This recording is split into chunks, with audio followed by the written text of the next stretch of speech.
Time is ticking, all the lights start flicking. One more night and everything is set down. Selamat datang di Kabaroto YouTube channel yang membahas putar berita otomotif. Di samping gua sekarang sudah ada salah satu jagoan baru di bootnya Wuling dari gelaran IMS 2023. Ini dia Wuling Alves. Penasaran seperti apa spesifikasinya dan juga fitur-fitur apa yang menarik di dalamnya? Simak terus di YouTube channel Kabaroto.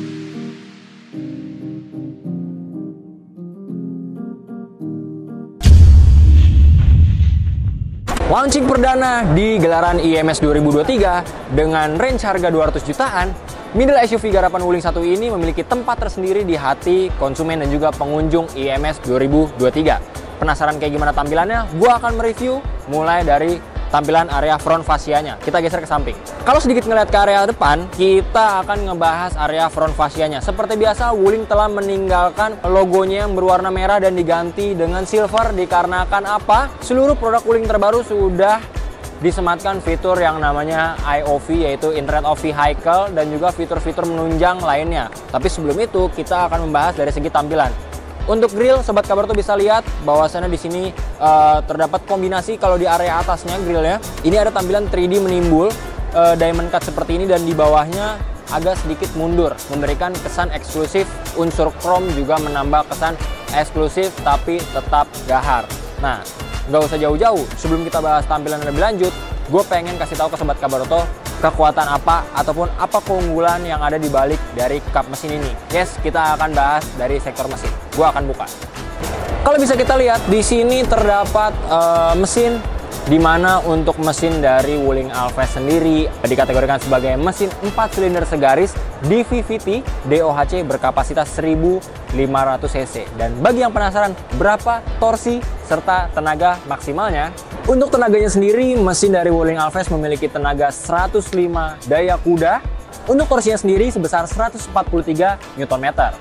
Dan setelah kita membahas mesin, gua akan kasih tahu juga bahwasannya mesin ini disalurkan ke transmisi CVT nih sob. Dan sekarang kita akan bahas lagi dari segi tampilannya. Kalau dari depan kita udah ngebahas area grill, dan sekarang kita akan nengok sektor kaki-kakinya. Semantap apa middle SUV garapan Wuling 1 ini? Let's go, kita tengok ke samping. Sedikit nengok ke area sektor kaki-kaki. Nah, bisa kita lihat untuk desain peleknya sendiri menggunakan desain multipalang dengan finishing ganda, di mana terdapat kombinasi warna hitam dan juga clear silver. Dan kita bisa lihat untuk profil bannya sendiri 205/60 menggunakan pelek ring 16. Dari segi kaki-kaki, setelah kita membahas ban dan juga pelek, gua akan kasih tahu bahwasannya seperti biasa untuk Wuling sendiri suspensinya McPherson strut dan juga coil spring. Dan kalau misalnya kita bisa tengok, untuk sebuah middle SUV, ground clearance-nya masih dirasa cukup baik dan nggak kalah dari SUV garapan pabrikan otomotif yang beredar di Indonesia lainnya. Karena dianggap sebagai middle SUV, sekarang kita mau coba tengok ke area belakang, karena nggak sah rasanya kalau misalnya kita nggak ngebahas area bagasinya. Berapa kapasitasnya dan berapa muatannya, mari kita lihat. Ini dia, ini merupakan area bagasi dari Wuling Alves nih sob, dimana kalau bisa kita lihat untuk sebuah mid SUV ini cukup longgar banget. 2 koper besar masih cukup ataupun 4 ransel berukuran sedang. Tapi buat yang merasa belum puas untuk kapasitas bagasinya, tenang aja. Gua akan kasih tahu life hack gimana caranya bikin bagasi Wuling Alves jadi lebih gede. Let's go, kita ke kabin tengah.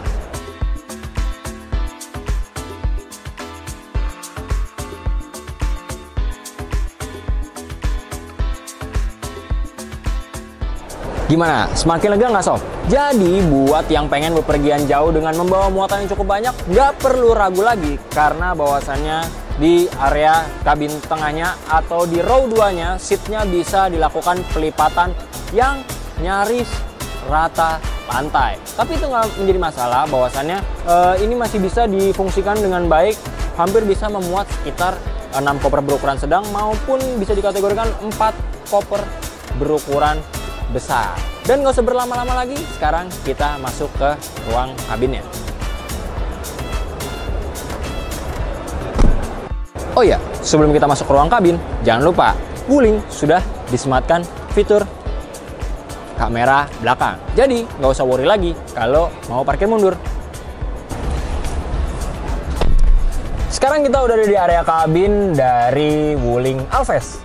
Dan yang menariknya, kalau bisa kita lihat ke area depan, di mana first impression yang mencolok mata gua ataupun membuat mata gua terpusat pada, kalau bisa sobat kabar tol lihat nih, monitor infotainment yang berukuran 10,25 inci dan juga sudah layar sentuh. Dan yang gak kalah kerennya, seperti biasa, Wuling sudah terkenal dengan jargon "Halo Wuling". Seperti itu. Yang gak kalah kerennya lagi, 200 jutaan sudah dapat sunroof. Gimana gak keren banget nih sob? Wuling Alphest menjadi salah satu ancaman baru di pasar middle SUV Indonesia. Terdapat 3 tipe dari Wuling Alphest dan yang lagi kita cobain ini adalah tipe tertinggi yang sudah disematkan fitur cruise control, voice command, dan juga kalau bisa kita lihat nih, indikator dari monitor cluster instrumennya sudah full digital nih sob, dengan berbagai macam pengaturan dan fitur yang sedang beroperasi dari Wuling Alphest ini membuat tampilannya sangat menyenangkan. Dan kalau kita cek, untuk pengaturan dari lingkar kemudinya sendiri masih tilt saja, tapi belum teleskopik. Tapi rasanya situ sudah cukup banget buat sebuah mid SUV dengan range 200 jutaan, yang pastinya kalau untuk tilt sendiri bisa adjust supaya pandangan kita ke monitor cluster instrumennya menjadi lebih baik. Kita kunci lagi, dan sekarang gue mau cek untuk joknya sendiri. Nah, untuk joknya sendiri, retract-nya masih menggunakan tuas, begitupun maju mundurnya, tapi terdapat kokangan yang bisa membuat posisi mengemudi kita jadi bisa lebih adjust, lebih tinggi atau lebih rendah lagi. Dan dari segi visibilitas, Wuling Alphest ini benar-benar jelas banget ya sobat kabar tol, dimana tipe tertinggi ini dibanderol dengan harga 295 juta. Gimana? Nyaris 300 juta, tapi kita udah dapat banyak banget keuntungan serta fitur-fitur yang pastinya menarik dan canggih banget. Sekarang kita akan bahas detail-detail lainnya seperti ruang penyimpanan, dan juga kalau bisa kita lihat, ngomongin detail, Wuling sangat ciamik banget nih. Nggak kalah kayak mobil-mobil Eropa maupun Jepangan lainnya. Detail seperti tulisan Wuling, emboss Wuling seperti ini disematkan di Wuling Alphest. Dan kalau kita sedikit turun, terdapat, kita akan tes.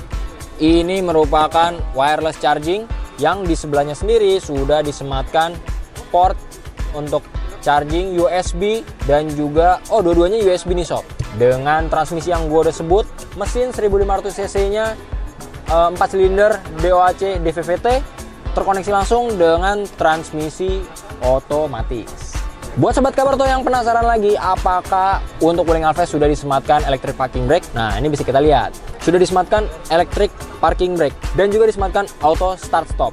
Plus yang bikin kerennya lagi, nah walaupun dashboardnya bahan keras, nah tapi untuk di dekat monitor infotainmentnya sendiri sudah disematkan bahan soft touch, begitupun di dekat handrestnya, plus ada sentuhan carbon look yang membuatnya nggak cuma kelihatan elegan, tapi tetap sporty dan macho. 200 jutaan udah dapat sunroof, emang keren, tapi jangan salah, ini di atasnya keren lagi, karena sunroofnya sendiri udah bisa tilt. Yang pengen memanfaatkan udara segar dari luar, tapi nggak mau jor-joran bukaan secara full, bisa banget. Tapi kalau mau full, udah pasti juga bisa dong. Nice buat Wuling. Lanjut, kita akan merasakan gimana rasanya disopirin di Wuling Alphest. Buat yang penasaran rasa disetirin di Wuling Alphest, ini dia. Barusan gue setup riding positionnya atau driving positionnya ini sesuai dengan postur tubuh gue yang 180 up. Dan jangan lupa, apa aja yang bisa kita perhitungkan saat kita pengen membeli mobil, tapi kita selalu disopirin. Yang pertama, kalau kita jadi penumpang, kita harus pikirin legroomnya. Untuk legroom sendiri, benar-benar masih space-nya besar banget, dan juga headroomnya. Gue sudah memakai topi, dan gue akan ukur. Nah, Ini masih ada satu kepalan tangan, tapi kepalan tangan gue yang berdiri seperti ini masih ada space sekitar 1/4 kepalan tangan.